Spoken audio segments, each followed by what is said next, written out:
तो चलिए इस वीडियो में हम यकृत, अग्न्याशय और बड़ी आंत तथा आंत ग्रंथियाँ के बारे में पढ़ने जा रहे हैं। तो चलिए शुरू करते हैं। सबसे पहले हम टॉपिक लगाते हैं यकृत। हम पिछले वीडियो में छोटी आंत के बारे में पढ़ चुके हैं, छोटी आंत की भाग के बारे में भी पढ़ चुके हैं। तो इस लेक्चर में हम यकृत के बारे में पढ़ेंगे। टॉपिक लगाते हैं यकृत। सबसे पहले यकृत यानी कि लीवर। चलिए ठीक है, तो देखते हैं क्या होता है यकृत। यह शरीर का सबसे बड़ा ग्रंथि होता है, समझे। ये क्या होता है, शरीर का सबसे बड़ा ग्रंथि होता है जिसका वजन लगभग 1.5 kg का होता है। यह क्या होता है, उदर गुहा के दाहिने भाग में स्थित होता है। यकृत से पीत रस का स्राव होता है। कैसा, पीत यानी कि तीखा, पीत रस का स्राव होता है। चलिए देखते हैं। यह शरीर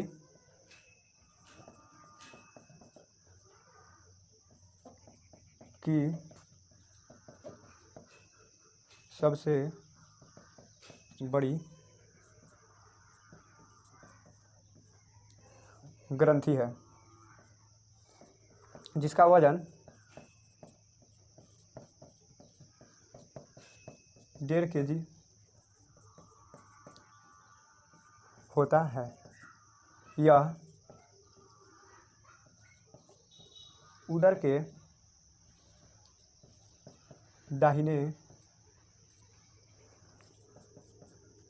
भाग में उपस्थित होता है।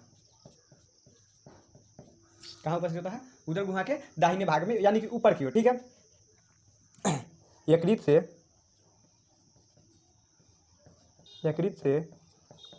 पीत रस का स्राव होता है, यानी कि यकृत से पीत रस निकलता है। ठीक है। स्रावित पीत रस का संचयन, दिख रहा है, संचय पित्ताशय में होता है। कहाँ होता है, पित्ताशय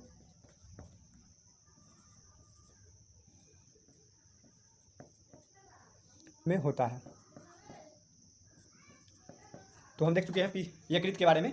यकृत क्या होता है, यह शरीर का सबसे बड़ा ग्रंथि है जिसका वजन 1.5 kg होता है। यह उदर के दाहिने भाग में उपस्थित होता है। यकृत से पीत रस का स्राव होता है। स्रावित पीत रस का संचय पित्ताशय में होता है। तो चलिए अब आगे हम अग्न्याशय के बारे में देखने जा रहे हैं। तो चलिए टॉपिक लगाते हैं सबसे पहले अग्न्याशय।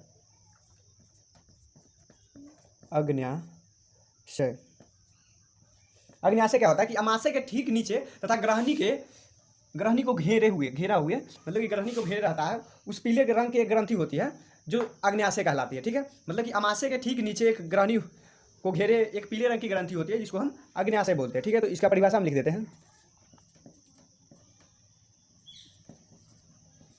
अमाशय के ठीक नीचे तथा ग्रहणी को घेरे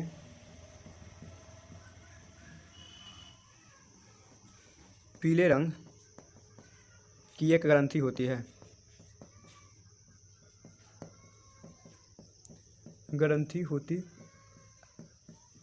क्या होता है, पीले रंग की एक ग्रंथि होती है जो अग्न्याशय कहलाती है। क्या कहलाती है, जो अग्न्याशय से कहलाती है। ठीक है, तो अग्न्याशय के बारे में भी हम समझ गए। उसके बाद इसमें क्या होता है कि इसमें पतली पतली बहुत सारी नलिकाएं होती है जो आपस में जुड़कर एक अग्न्याशय वाहिनी बनाती है। ठीक है, तो चलिए ये सब याद रखिएगा। उसके बाद हम आंत ग्रंथियां के बारे में पढ़ने जा रहे हैं। तो चलिए उससे पहले इसको मिटाते हैं। अब हम आंत ग्रंथियां के बारे में पढ़ने जा रहे हैं। ठीक है, चलिए आंत ग्रंथियां।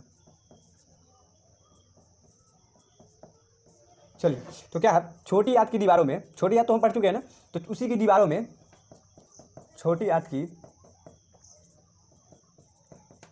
दीवारों में क्या होता है, छोटी आंत की दीवारों में कई ग्रंथियां होती हैं, कई ग्रंथियां होती हैं जिसे आंत ग्रंथियां कहते हैं। ठीक है,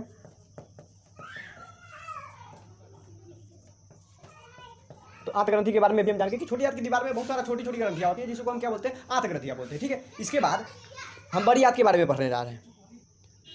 तो चलिए हम आंत ग्रंथियां के बारे में पढ़ चुके हैं। अब उसके बाद हम पढ़ने जा रहे हैं क्या कि बड़ी आंत के बारे में पढ़ने जा रहे हैं। क्या पढ़ने जा रहे हैं? बड़ी आंत। चलिए तो टॉपिक लगाते हैं बड़ी आंत। तो बड़ी आंत, हम छोटी आंत के बारे में जानते हैं कि छोटी आंत सबसे बड़ा भाग होता है। तो बड़ी आंत तो बाकी सी बात है कि बड़ी आंत उससे छोटा होगा छोटी आंत से, ठीक है। तो चलिए, तो बड़ी आंत में क्या होता है कि छोटी आंत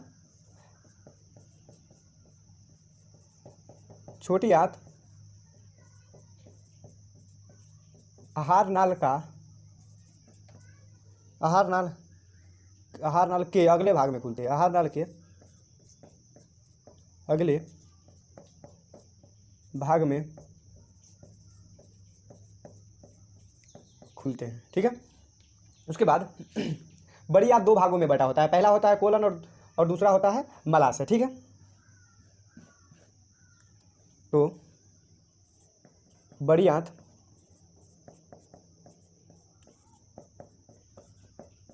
दो भागों में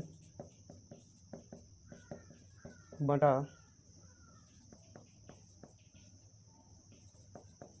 होता है।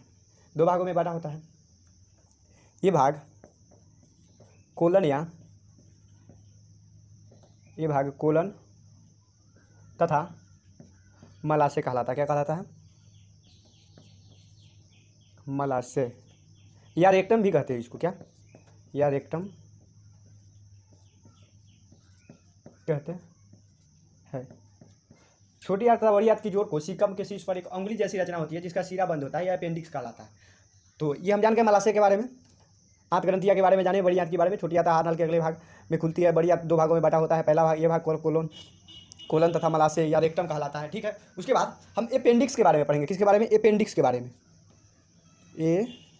अपेंडिक्स, सॉरी ये नहीं दिखाई दे रहा है। अपेंडिक्स, ठीक। अपेंडिक्स के बारे में। तो अपेंडिक्स क्या होता है कि छोटी आंत तथा बड़ी आंत के जोड़ पर, छोटी आंत तथा बड़ी आंत के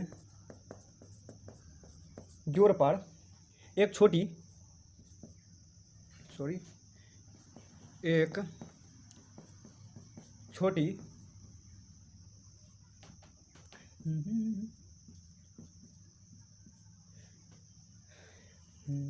नली होती है। छोटी नली होती है जो सीकम कहलाती है। सीकम कहलाती है। सीकम के शीर्ष पर, देखिए इसको आराम से पहले लिख लीजिए, उसके बाद समझाते हैं। सीकम के शीर्ष पर क्या होता है? सीकम के शीर्ष पर एक संरचना होती है उंगली जैसी। शीर्ष पर एक उंगली जैसी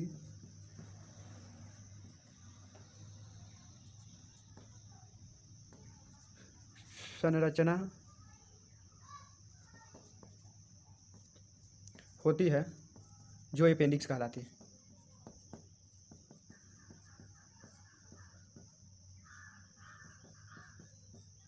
अपेंडिक्स कहलाती है। हो गया। चलिए, तो क्या है अपेंडिक्स की? अपेंडिक्स को हम कैसे जानते हैं? देखिए, छोटी आंत तथा बड़ी आंत के जोड़ पर, मतलब कहाँ? छोटी आंत तथा बड़ी आंत के जोड़ पर, दोनों के, यानी कहने का मतलब ये छोटी आंत है, ये छोटी आंत का जोड़ हुआ यहाँ पे, और यहाँ पे ही बड़ी आंत का जोड़। तो इसके ऊपर छोटी आंत और बड़ी आंत के जोड़ पर क्या बोला? एक छोटी नली होती है। क्या होता है? नली होती है। और इस नली पर जो सीकम कहलाती है, नली क्या कहलाएगा? सीकम कहलाता है। और सीकम के शीर्ष पर, यानी कि यहाँ पर सीकम के शीर्ष पर एक उंगली जैसी, ऐसे छोटा सा ऐसे संरचना होता है, ठीक है। उंगली जैसी संरचना होती है जिसे हम अपेंडिक्स कहते हैं। क्या कहते हैं? अपेंडिक्स कहते हैं। तो अपेंडिक्स के बारे में और भी बात है जो हम पहले इसको मिटा देते हैं, उसके बाद लिखते हैं और बताते हैं, ठीक है। देखिए, इसका अपेंडिक्स, आप सोच रहे होंगे कि मनुष्य के आहार नाल में अपेंडिक्स का क्या कार्य है, लेकिन क्या होता है कि मनुष्य के आहार नाल में अपेंडिक्स का कोई कार्य ही नहीं है। क्या है? मनुष्य के, लिख लीजिए, मनुष्य के आहार नाल में अपेंडिक्स का कोई कार्य नहीं है।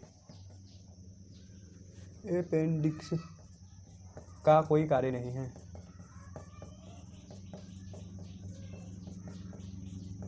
उसके बाद सेकेंड क्या है कि अपेंडिक्स एक अवशेषी अंग है। क्या है? अपेंडिक्स एक अवशेषी अंग है। उसके बाद यहाँ पे अवशेषी सही है क्या, अवशेषी कैसे लिखा था, अवशेषी, चलिए ठीक है, अवशेषी अंग है, ठीक है, अवशेषी अंग है, ठीक है। उसके बाद यहाँ पे हमारा ये चैप्टर यानी कि कहने का मतलब जय प्रक्रम लाइफ प्रोसेस खत्म होता है। तो उसके बाद हम मिलेंगे अगले चैप्टर में, तब तक के लिए।